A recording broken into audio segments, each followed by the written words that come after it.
People on the left and even some on the right are going after Donald Trump for going after football players who disrespect the flag.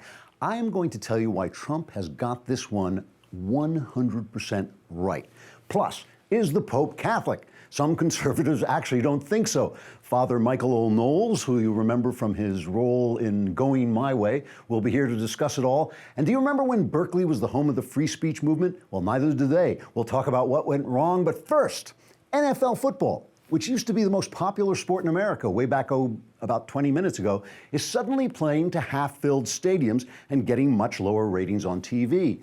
I wonder, could it be because some of us don't want to watch a group of muscle-bound multimillionaires exercise their right to disrespect a flag for which many of their fellow Americans died, so that millionaires would have the right to disrespect the flag for which many of their fellow Americans died?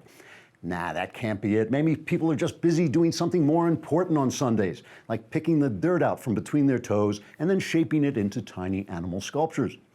And what about the recent Emmy Awards? Another gathering of wealthy people, only here they get together and give each other statuettes for playing Let's Pretend. Then they stand at a podium and send a message to half of America that translates roughly to "We hate you, you stink, get stuffed." Now, for some reason, a lot of people don't want to watch this show either. I know, it's a head-scratcher. It's almost as if a lot of people would rather not listen to the half-informed political maunderings of a group of thrice-divorced genetic jackpots, many of whom measure the depth of their wisdom by how many times they've been in rehab. And what about our academies? College attendance has dropped every year since 2010, and some colleges where raucous left-wing demonstrations have taken place have seen their attendance fall as much as 35%. Whoa, it's almost as if people don't want to spend their life savings and go into debt in order to have their children turned into raving lunatics who think they're oppressed because they have to go wee-wee in pee-pee in the wee-wee room, or vice versa.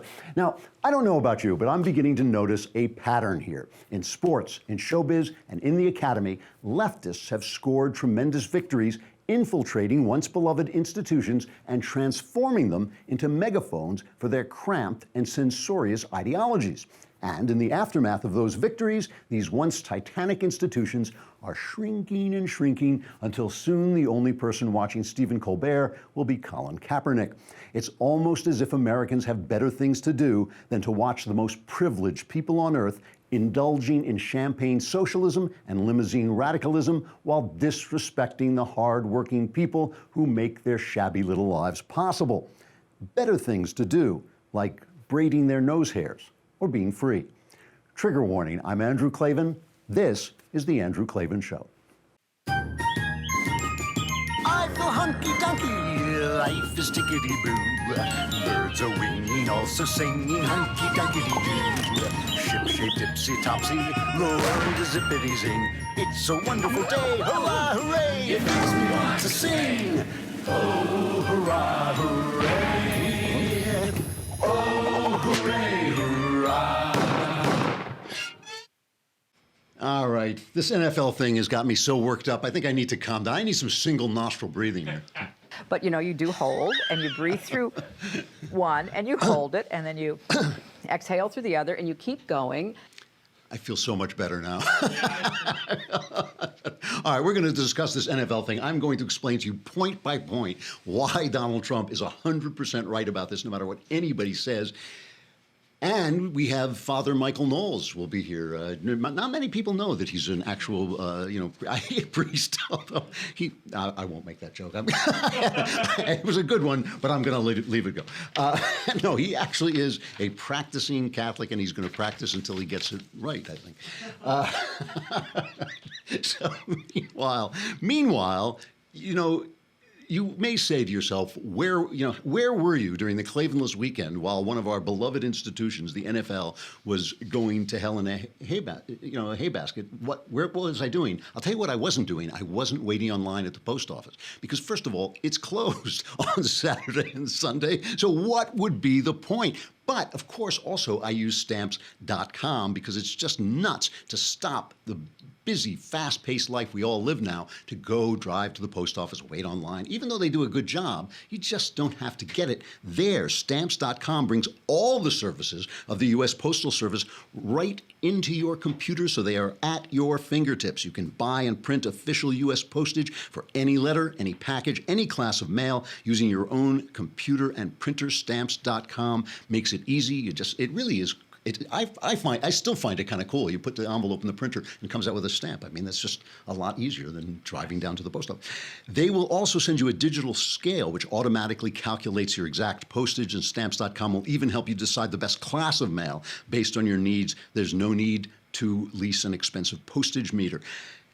Right now, you too can enjoy the Stamps.com service with a special offer that includes a 4-week trial plus postage and a digital scale without long-term commitments. Go to Stamps.com, click on the microphone at the top of the homepage, and type in Klavan, which is spelled S-T-A-M. No, wait, that's Stamps.com. Stamps.com, you type in K-L-A-V-A-N. That's Stamps.com and enter Klavan. Stamps.com. You never have to go to the post office again. You know, before we talk about the NFL, we just have to take a brief, this was breaking news as I was coming in.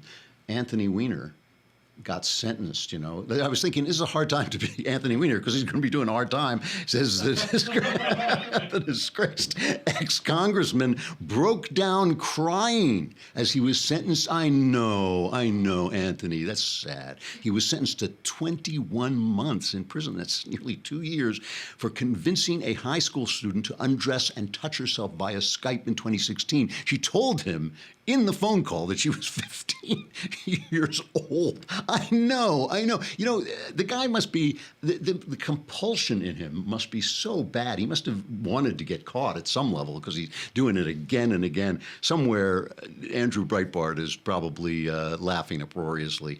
After the courtroom cleared, the one-time mayoral hopeful sat crying silently in his chair alongside his tearful mother. I mean, the one thing that he can console him with is that at least he got to read Hillary Clinton's emails. So it was like, you know, Huma Abedin was copying Hillary Clinton's classified emails into Anthony Weiner's computer. Oh man, what a crew! What a crew! All right, you know, over the weekend, I had a chance to look at some of the comments, not just on this show, but also on my blog over at PJ Media, and it's hilarious. I get called everything. I get called a Trump bot.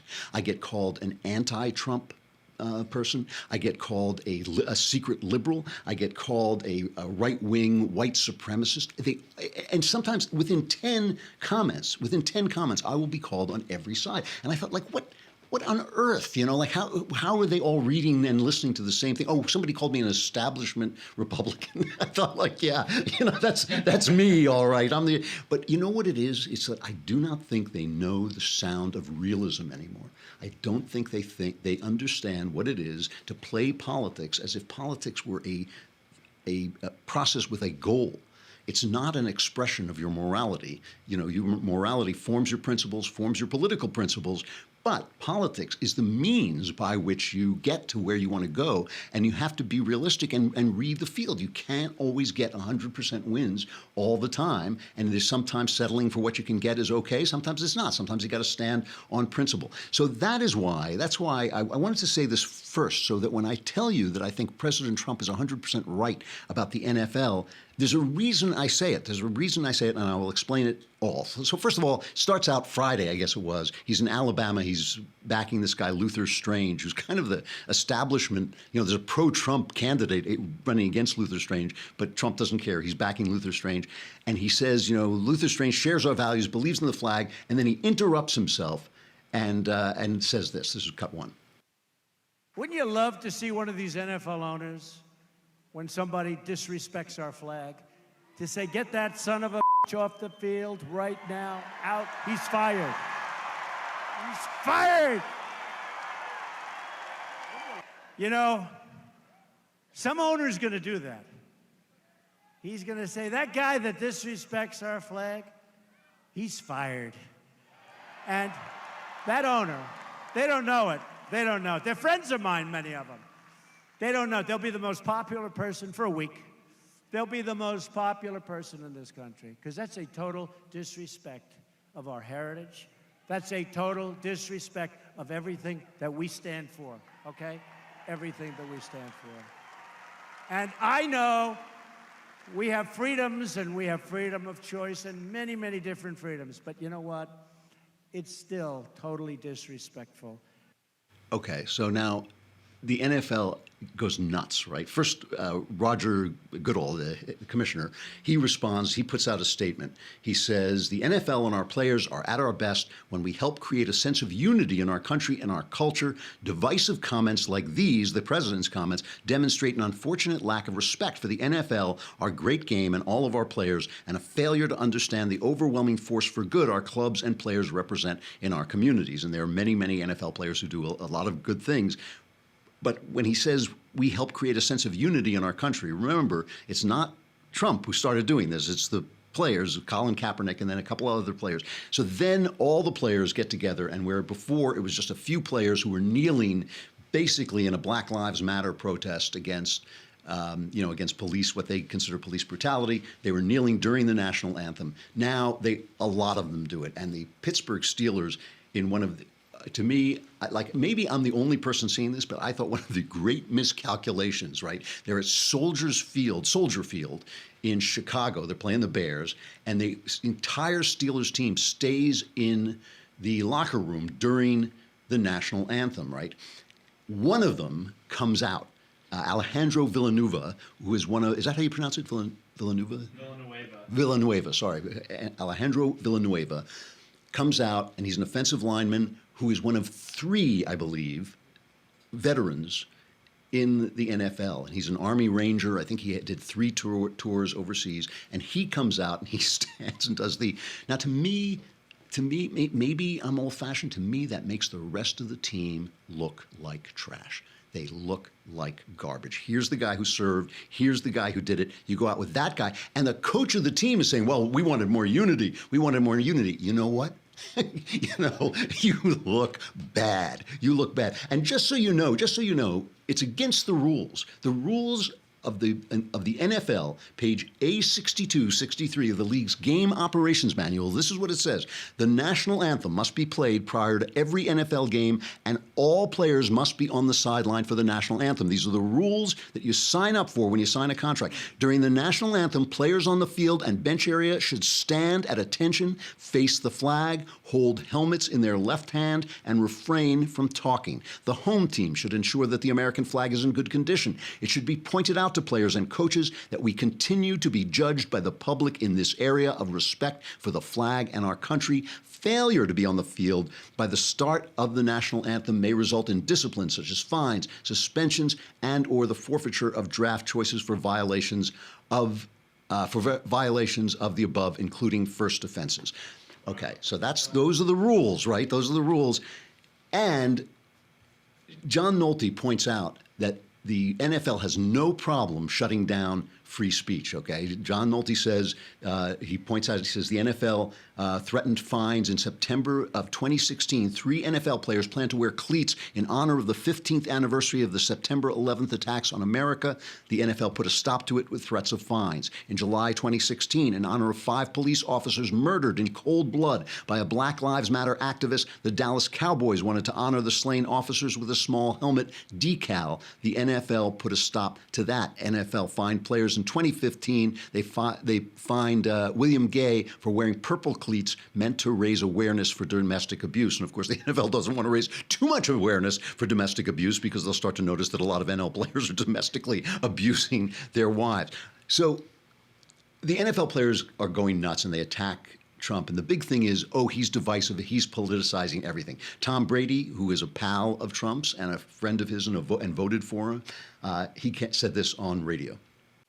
I mean, I certainly disagree with, what he said and thought it was just divisive and like I said, it's, I just want to support my teammates. And I always say, I'm never one that says, that's wrong or that's right or but I do believe in what I believe in. And I believe in bringing people together and respect and love and trust and those are the values that my parents instilled in me. and that's how I try to live every day. So, Brady, obviously, he's in there with these other players. He's the leader of the team. He can't, go against his team. But when he says, I'm not one of the people to say this is right or this is wrong, I am. I do think that's something that all of us have to actually do, is determine right and wrong. Ratings, the audience went away. Ratings dropped. And this is from an article posted on Drudge on a day full of criticisms from Donald Trump, political protests, linked arms, players taking a knee or not coming on the field during the national anthem, and renewed pleas for unity from the league. NBC and the NFL took a hit last night on Sunday Night Football in a metered market numbers. The primetime matchup between the Redskins and the Oakland Raiders was the worst Sunday Night Football has performed this season so far, an 8% dip from the early numbers. And Trump is calling for a boycott. He's saying boycott the NFL, and this will change in a big hurry. All right, I'm going to get to why I agree with Trump in just a minute. But first, if you are a small business, if you're in a big business and you have to go on travel, there's usually a department that handles travel, and they handle everything you need. If there's probably somebody you got to contact 24 hours a day. If you run a small business, you don't do that. You may be doing it yourself, and you know that you're going to suffer wins and losses. Maybe you get a hotel room that's in a quiet place, and that's a good thing, but maybe you don't have Wi-Fi that you need, and that's a bad thing. But if you buy your business trip at Upside.com, it's a triple win. It's not just a win. It's not a win-win. It's a win-win-win. Number one win. Upside has the absolute best available prices for flights, hotel, and rental cars. Win number two, Upside will reward you with a gift card to places like Amazon.com every time you buy a business trip. That's the kind of thing you get if you are part of a big corporation, but you don't get if you're a little guy. So you use Upside.com, and you will get a gift card to places like Amazon every time you buy a business trip. Number three, the amazing 6-star treatment you will get from Upside's customer service specialists who are called navigators. Like, for instance, one recent Upside customer had a flight delayed for 2 hours, so a navigator arranged for him to have complimentary access to the airline's executive lounge to pass the time, which is great, by the way. I get into those things a lot, and they're just terrific. That's one example. The navigators are accessible 24/7 by voice, chat, email, or message. So it's just like having your own department on the Upside app. I personally will start your Upside 6-star treatment right now. You go to Upside.com, use my code Andrew, and you'll get a minimum $100 gift card to Amazon.com. You can send me a book by way of thanks. That's code Andrew for a minimum $100 gift card to Amazon.com when you buy your next business trip at Upside.com. Upside.com. You deserve a better business trip. There's a minimum purchase required, and you have to see the site for complete details, but it's a good way to make up for the fact that you're a small business and not a major corporation. All right. First, this is not a free speech issue. Do not listen to any of the free speech thing. As I said before, the NFL is perfectly happy to fine people and stop them from exercising their free speech. We all agree that they have a right to do this. We all agree that these millionaire athletes have a right to disrespect the flag. That's not the point. The point is, if you're going to go into the end zone and dance around like a little girl for 5 minutes, and we're supposed to think you're so great, even though you didn't do something like, for instance, go to Afghanistan and fight for our freedoms, or go to Iraq and fight for our freedoms, or run into a collapsing building to save people. All you did was carry a ball across the line, and now we have to watch you dance around. You have the right to disrespect the flag, but you might consider what you look like. You look like a jerk, okay? That is the first thing. Plus, I will not be lectured to by the left on free speech, the left who shuts down free speech, these coddlers of Antifa, these people who think that hate speech isn't protected by the First Amendment, these guys who go after and sue and fine a baker because his religious beliefs will not let him cater a gay wedding, even though he'll serve gay people. He can't cater a gay wedding because it's against his religious beliefs. They'll go after him. I will not listen to the left on free speech. They have nothing to say, but we all agree they have the right. Second, this thing about divisiveness, as actually pronounced, I believe, divisiveness, is total garbage, okay? It's divisive when you disrespect the flag. The NFL started this. It was divisive right away. Their ratings are already down. The polls show that they're down in large measure because of the disrespect for the flag. So it has nothing, it has nothing to do with Donald Trump being divisive. He's just calling them out. He's calling them out on what they're doing. Divisiveness only becomes a problem when the right does it. It only, we had Barack Obama in office 8 years, tore this country apart, made us all hate each other, made race relations worse, all that stuff. Divisiveness was never a problem. Now suddenly it's a problem. bite it. I mean, it's just ridiculous. Third, and this is the one you sometimes get from high-minded people, they say, well, the flag is just a piece of cloth, and kneeling is not disrespecting it. It's not like turning your back on the flag. It's not like... All baloney, all baloney. The flag is a symbol of the country. The flag represents the country. Symbols are important in human life. We're all just human beings. We are not like floating minds in a test tube. We're human beings with hearts and souls. When we see the flag, it represents our country. You stand for the flag. That is what you do. Okay. Now, here are the 3 reasons why you don't respect the flag no matter what you believe, okay? Because I understand, I disagree with the Black Lives Matter people. I think the cops do a pretty good job, even in their neighborhoods, but I'm not there. And I understand that the experience of being a black guy in these neighborhoods dealing with the cops is different than an experience being a white guy like me driving around. I get stopped by a cop. He's like, hello, sir. I say, yes, officer. I give him my license. He slaps me with a $500 ticket or whatever it is in LA now. I understand that this is a different experience, and I understand the emotions. I disagree with them politically. It's not a disagreement of hate or wanting to see them be abused. It has nothing to do with that. But 3 reasons you don't disrespect the flag. You have the right to protest because you live in this country, because people died for that right and are dying now and die every day and fight for your right to do that. And the flag represents your right to do it. So when you are exercising that right, you don't exercise it against the flag. It makes no sense. You exercise it within the context of the flag. You salute the flag because you have the right to make the protest that you want to make. Secondly, the very thing that you're demanding is an American value. You are demanding equal justice under the law. You are demanding to be treated by the police as if you were the important person in an exchange with the police, which you are. It is not the cop who's important. It's you who's important. And your rights are important, whether even when you're guilty, your rights are important.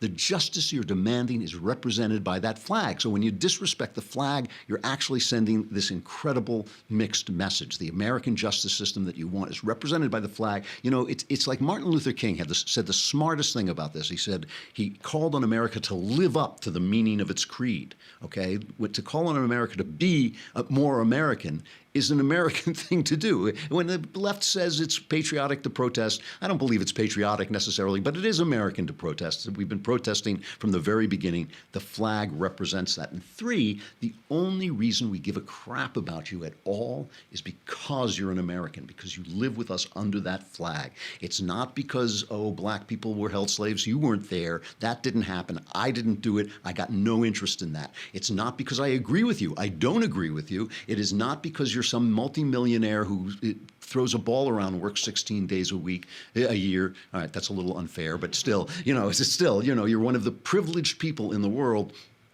It is not because I care about you, because you are my fellow American, because we are both protected by that flag and by this country. And so when you disrespect that, you disrespect me, you disrespect my concern for you, you disrespect the only reason I care about who you are. And it is just absolutely insulting. It's absolutely insulting. Now let's talk about Donald Trump for a minute. I'm going to stay on just to get through this, and then we'll go to Knowles.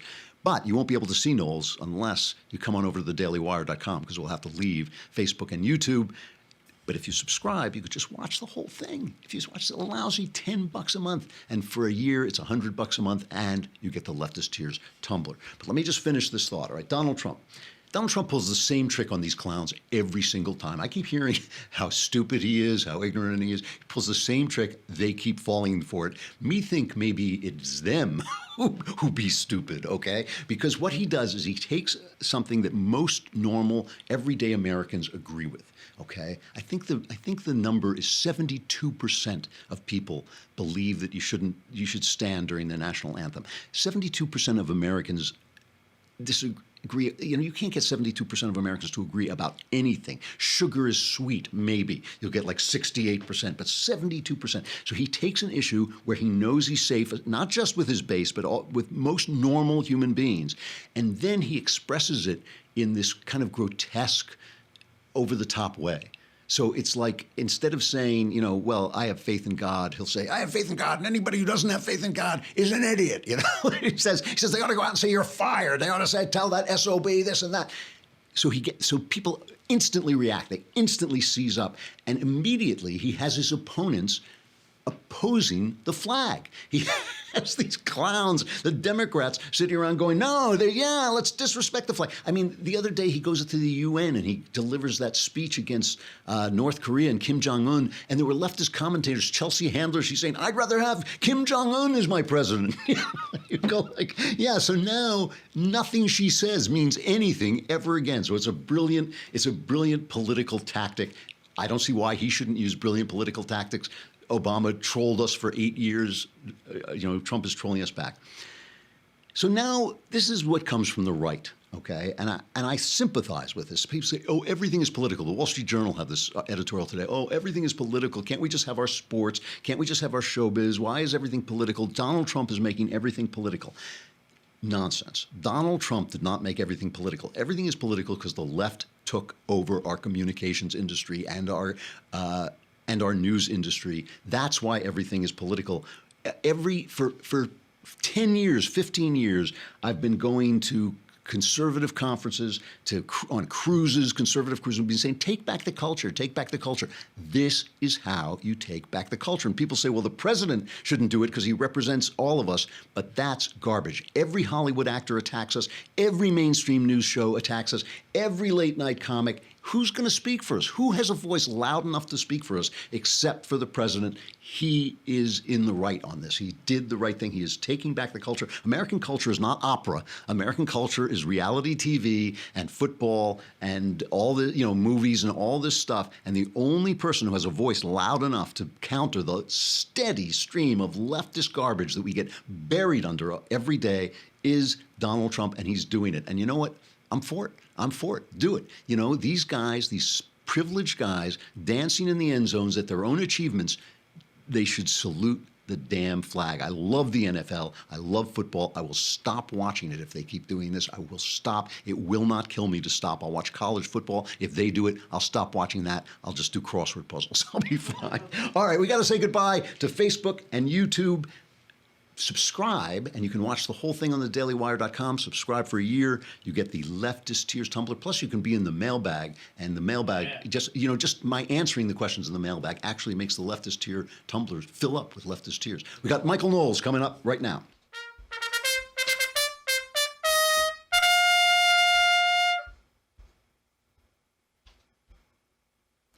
All right, Knowles, have we got you? Hey, here we are. All right. So, it used to be an old joke. Is the Pope Catholic? That was like this old joke. But now, you are Father Michael Knowles, right? You were a priest before, I think, the scandal, right? My father plays dominoes better than your father plays dominoes. I believe that's how the Latin goes. You actually speak the ancient tongue of your kind. So, a lot of conservatives have been worried about this Pope. I mean, the Pope says stuff, and conservatives sit and listen to it and say, well, wait a minute, that's not Catholic doctrine as I know it. But now there are actual conservative theologians who are attacking him. Have I got the story right? Well, we do live in a time that has transcended parody. So the question, is the Pope Catholic, is now no longer a joke. It's actually a question raised by dozens of Catholic theologians and priests. So this group of priests and one bishop, though it's important to note the bishop in question here is the bishop of the Society of St. Pius X.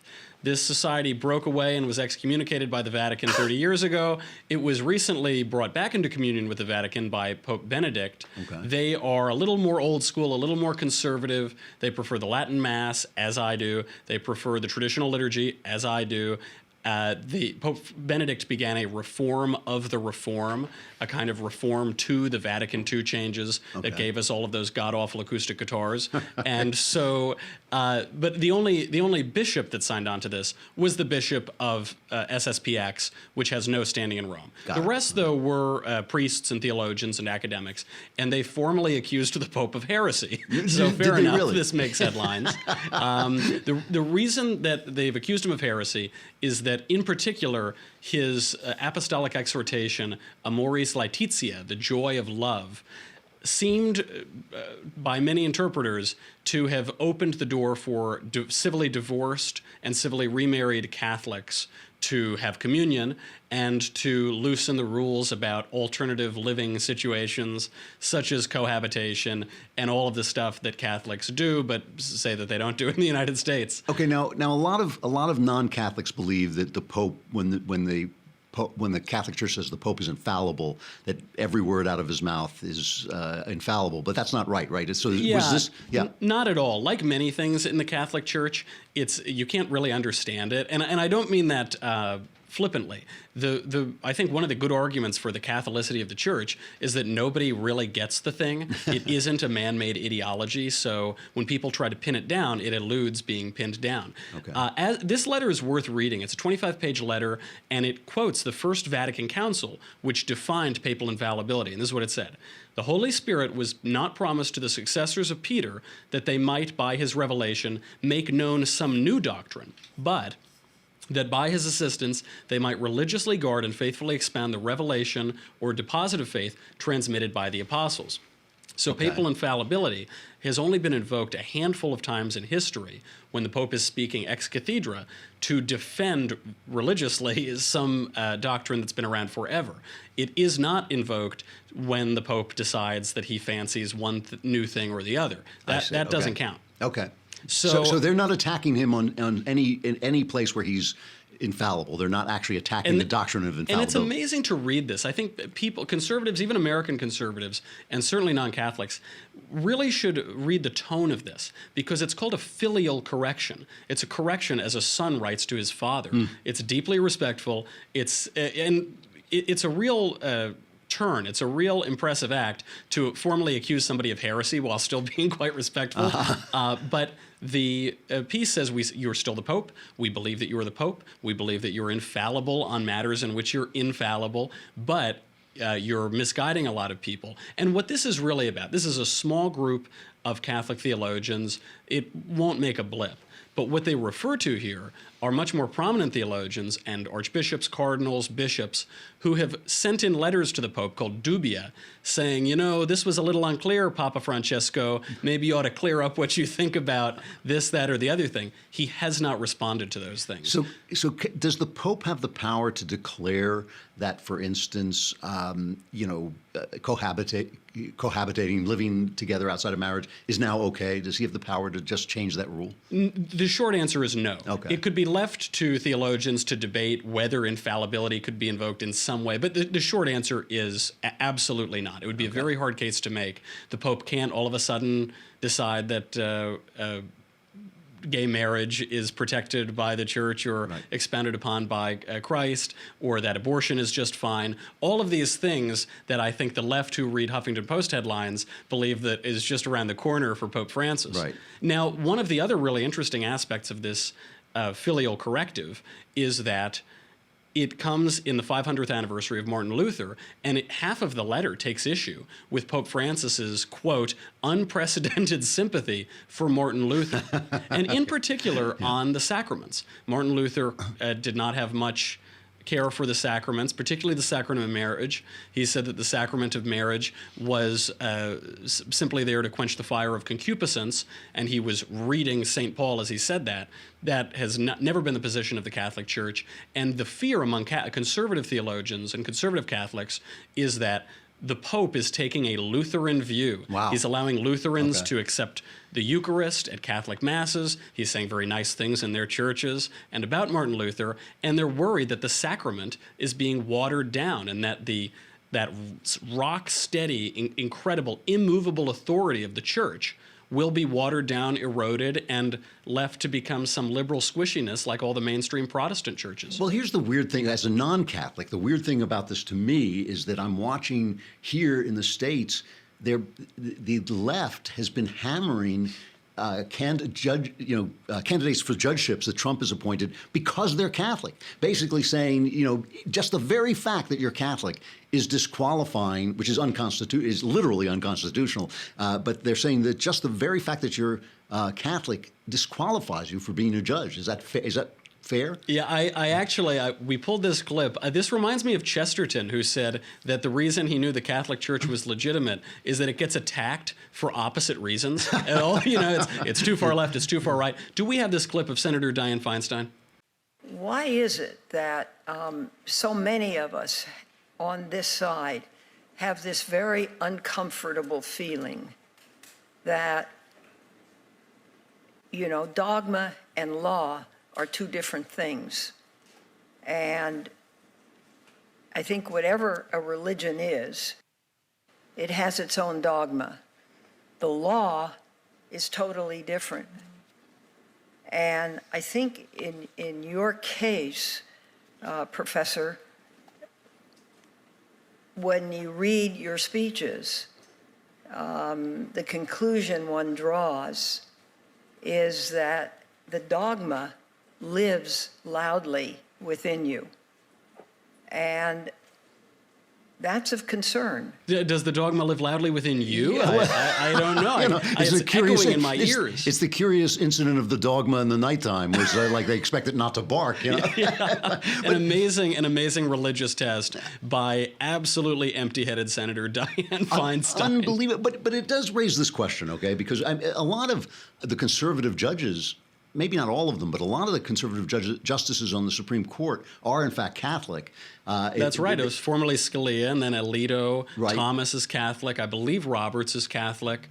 And then some are nominally Catholic, but are not in a recognizable way. So we on the right, I think, tend to look a little bit to the Catholic Church to be a stalwart voice for a lot of kinds of conservatism, not all kinds of conservatism. As Pope has never been any good on economics. They don't know anything about economics. But on kind of social conservatism, the right kind of looks to the Catholic Church. Is that fair? I mean, where does the Venn diagram of Catholicism and conservatism, where does it intersect? Absolutely. And I do think Pope John Paul II was, in his own time, quite good on economic matters, only in so much as he opposed communism so vigorously. Yeah. But it is true that the church, it isn't a one-to-one. It isn't a perfect overlap. Right. But I don't think it's any coincidence that the founder of the modern American conservative movement, William F. Buckley Jr., was a Catholic. And he was a Shiite Catholic. You know, he was devoutly Catholic. He was Catholic before he was a conservative even.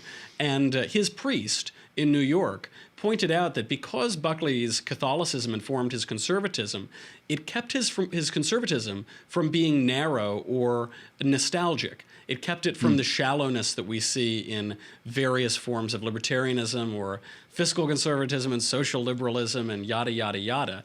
And it was the French writer Hilaire Belloc said, a man who does not accept the Catholic faith writes himself down as suburban. I think that is what... When a Frenchman calls you suburban, man, that's just cruel, It's pretty brutal. Yeah. I think that's why American conservatives look toward and admire the Catholic Church because of that, because it has a depth of conservatism that isn't simply captured by free markets and guns and capitalism and things like that. And I think that's rightly why the left in America fears it. So one last question, and then I will let you go to prepare your show, because the Michael Knowles show comes on after this, and I know you actually do an occasional bit of work to prepare. I do 7 or 8 minutes a day, yeah. Mm-hmm.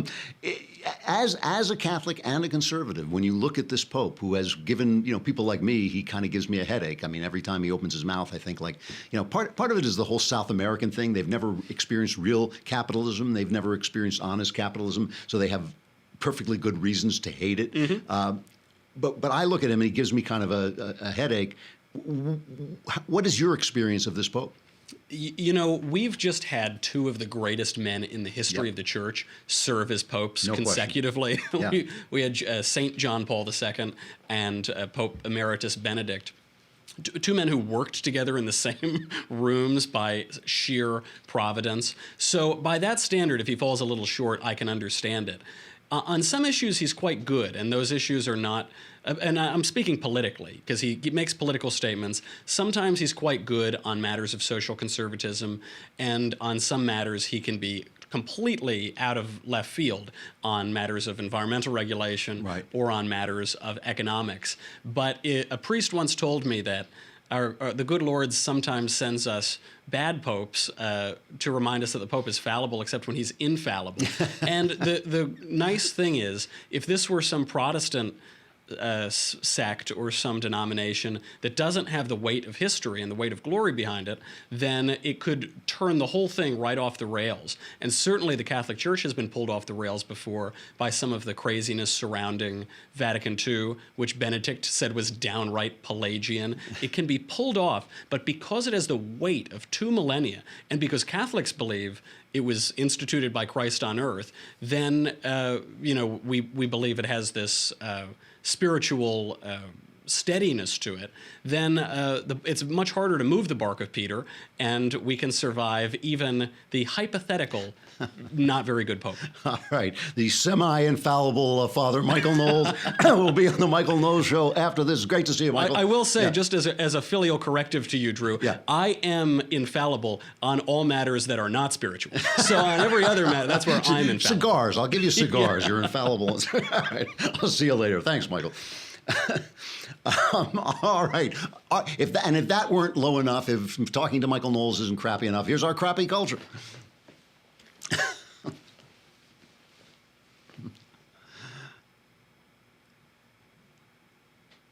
So we have to talk about the fact that the week of Free Speech Week in Berkeley was canceled. It was canceled by the student group sponsoring the event. This was, Milo Yiannopoulos was going to go and speak, and I think Ann Coulter was going to be there, and a couple of other right-wing speakers. Milo went to the Quad, I think, where the Quad is their free speech area. It's kind of like that place in England. They have a park where if you stand on a soapbox, you can't be arrested no matter what you say because you're not standing on English soil. It's true, Then you go there and there's always some crazy guy standing on a soapbox declaiming. But they canceled this, and of course, we've all talked about the irony of the fact that the free speech movement started in Berkeley, and now, the administration says. A spokesman for the university says claims that this cancellation is somehow the outcome desired by the campus are without basis in fact. The university was prepared to do whatever was necessary to support the First Amendment rights of the student organization. But as we know from Ben Shapiro's recent appearance there, just having him go there cost thousands and thousands and thousands of dollars. We needed an infrastructure of Young America. The Young America Foundation had to provide this tremendous infrastructure, security, all kinds of coordination with the police. It shouldn't take that for somebody like Shapiro, who is basically your, conservative in the great American tradition. It should not take that kind of effort for this to happen. Even though Milo is a provocateur and definitely Anne is a provocatress in some way, that they shouldn't need that kind of structure to surround them. And when you say that the university is not to blame, the New York Times, a former newspaper, had an article called "Let Right-Wing Speakers Come to Berkeley. The Faculty is Divided." So students looking to the faculty and administration for guidance on how to interpret the free speech issue are seeing deep divisions among their leaders. At Berkeley, there are both unequivocal voices championing the importance of free speech, no matter how inflammatory, and professors who say lines need to be drawn on campuses. So, the one person who has stood up, by the way, is Carol Christ, who is now the chancellor, the university's new chancellor. I took an English class from Carol Christ when I was at Berkeley, and she was very good, but she was very young and just kind of still being formed and all this stuff. And I think that it's just interesting that she's gone on to become a fairly stalwart defender of free speech.